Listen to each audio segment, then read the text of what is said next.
Assalamualaikum warahmatullahi wabarakatuh. Alhamdulillah wassalatu wassalamu ala Rasulillah Sayyidina wa maulana Muhammad ibni Abdullah wa ala alihi wa sahbihi wa man tabi'ahu wa mawalah. Yang sama-sama kita hormati Ustaz Amri, Ustaz Edi, Ustaz Ahmad Ikhwani dan para ustaz-ustaz sekalian. Saya tidak merasa sedang ceramah, tapi rasanya latihan kultum di depan kawan-kawan. Balik kemari merasa balik jadi mahasiswa balik, merasa muda lagi, merasa kuliah lagi, dan merasa lajang lagi.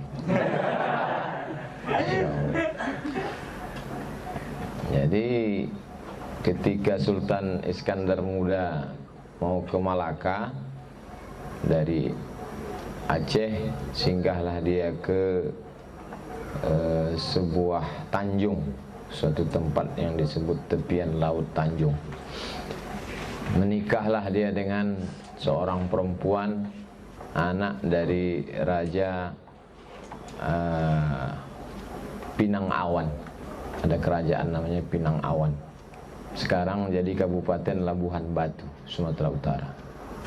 Nama anak Raja Pinang Awan tadi Selendang Ungu. Dari pernikahan itu lahirlah seorang anak laki-laki diberi nama Abdul Jalil. Itulah sultan pertama kerajaan Melayu Asahan, Sultan Abdul Jalil. Sekarang menjadi Kabupaten Asahan. Tempat nikahnya itu Tanjung Balai yang menjadi ibu kota Tanjung Balai Asahan, Sumatera Utara. Artinya apa? Bahwa menjadi orang Aceh, orang yang punya kekuasaan, orang yang pernah berkuasa di Pulau Sumatera itu. 4 kerajaan Melayu yang ada di Sumatera Utara itu tunduk ke Aceh. Melayu Deli, Melayu Langkat, Melayu Asahan, Melayu Serdang, Aceh. Ketika Ibnu Battutah sampai ke, dia sebut, sampailah aku ke sebuah pulau bernama Sumatra. Aku lihat rajanya memakai jubah, ulama-ulamanya, lalu aku diberi jamuan makan bersama mereka. Setelah itu dia melihat ulama-ulama besar dari kalangan mazhab Syafi'i, disebutkannya dalam Rihlah Ibni Battutah, explorer dari Maroko. Setelah dari Pulau Sumatera baru dia pergi ke Pulau Jawa. Sampai di Jawa ada seorang raja tidak pakai baju, oryan kata dia. Lalu raja itu memanggil budaknya, diberinya budaknya itu pisau. Lalu kata dia, bunuh dirimu. Lalu budak itu menikamkan ujung pisau ke jantung dirinya sendiri, matilah dia. Lalu raja itu bertanya lewat penterjemahnya ke Ibnu Battutah, ada tak seperti ini di negerimu? Kata Ibnu Battutah, tak ada. Gambaran betapa Islam sudah hebat di Aceh, sedangkan pada saat itu di Pulau Jawa raja masih perbudakan luar biasa dan belum menutup aurat. Jadi kalau ada sebagian orang Aceh agak miring komentarnya ketika Ustadz Idrus Romli datang ke Aceh, saya baca itu komen-komen, apa tak ada lagi ulama Aceh? Padahal kita kan tidak lagi melihat itu, kita sudah sebagai satu kesatuan. Artinya menjadi orang Aceh 2 beban besar. Pertama, hebat secara politik karena pernah berkuasa, dan hebat dalam bidang agama. Seorang ulama besar bernama Syekh Yusuf Al-Makassari Tajul Khalwati. Bergerak Tajul Khalwati karena dia diberi baiat Tariqat Khalwatiyah di Irak, belajar di Makkah, dan pergi ke Aceh mengambil tarekat Syattariyah dari Syekh Abdul Rauf As-Singkili, Singkil. Kemudian datang ulama dari Jawa Barat bernama Syekh Abdul Muhi Pamijah, makamnya di atas bukit, masih ada sekarang. Itu pun juga mengambil baiat tariqat Naqsyabandiyah, tariqat Syattariyah dari Syekh Abdul Rauf As-Singkili. Sampai hari ini masih ada acara Basapa. Basapa itu diambil dari kata safar, berziarah di bulan Safar di Sumatera Barat, tepatnya di Ulakan. Negeri itu bernama Pariaman. Pariaman itu diambil dari bahasa Arab Bahri Aman, Bahri lautan yang aman. Tapi karena orang Minangkabau susah menyebut Bahri Aman, mau ke mana? Pariaman.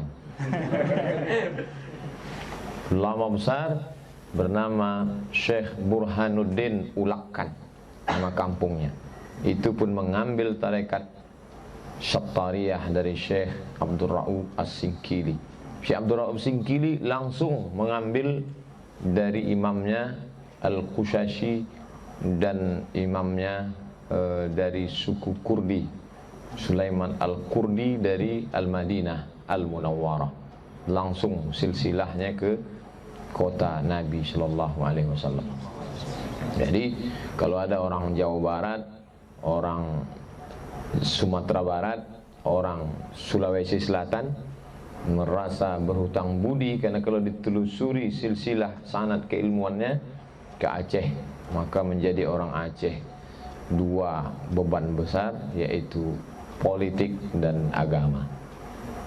Menjadi orang Aceh bangga, tapi satu sisi juga tanggung jawab besar. Jadi kalau tak sanggup jadi orang Aceh, pindahlah ke keluargaan lain. Luar biasa. Nah, setelah zaman berganti, musim berubah, sekarang kita sudah jadi Republik Indonesia, ada Kementerian Agama. Kemudian kita pun belajar di sini S1, S2, S3, singkat cerita selesai, pulang.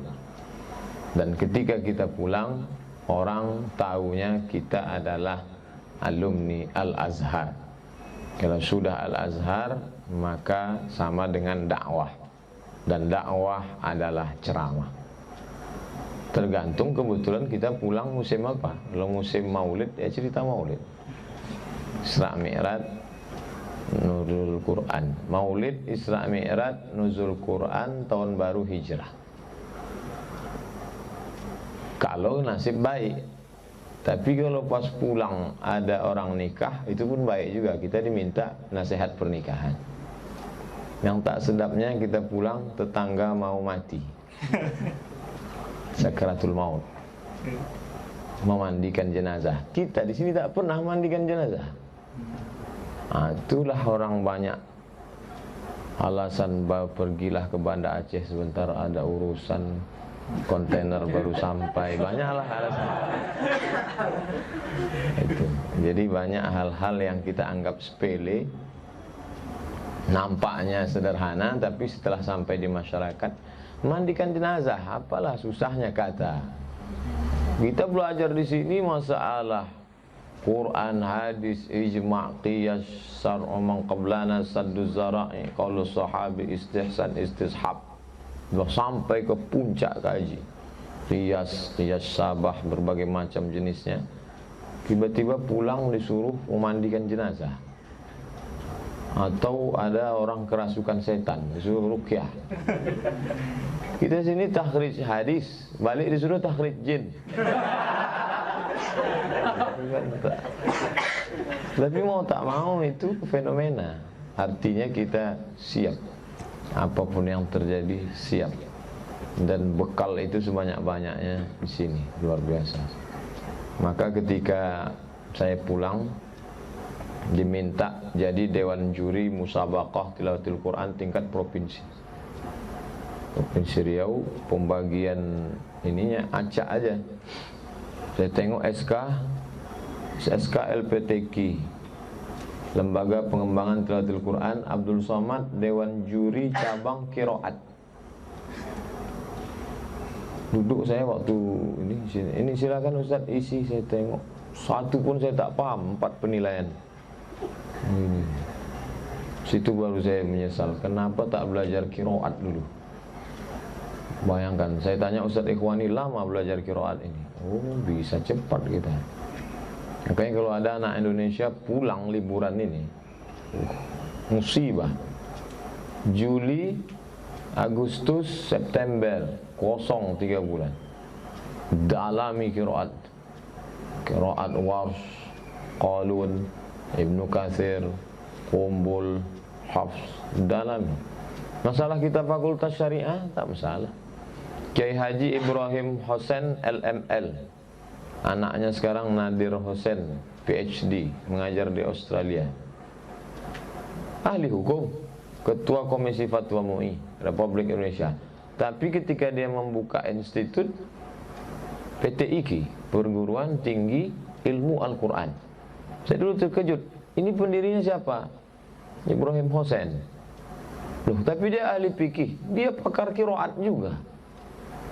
Nah, jadi kita tak lagi pilih-pilih mau kemana, mau talaki qiraat. Apalah qiraat, itu bukan bidang saya itu. Semuanya kita. Makanya ketika ada kursus apa nih? Kursus ilmu falak, ikut. Kursus apa nih? Kursus mawaris, ikut. Jadi tahun lalu ada bapak-bapak, tolong Ustadz kasih motivasi anak saya ini, biar supaya dia nanti serius di Azhar. Yalah, saya kasih motivasi. Kamu jangan ikut saya S2 pulang. Sekarang coba tengok, udah 10 tahun tak selesai-selesai, hanya LCMA. Mau kuliah, sudah punya istri, sudah punya anak, sudah punya payah. Maka kamu S1, S2, S3 baru pulang, bisa mengajar di Pasca. Sukses 4, sukses tadi S1, S2, S3, doktor LCMA, sukses talaki, kaji semua itu, fikih, hadis, tauhid, akidah, qiraat.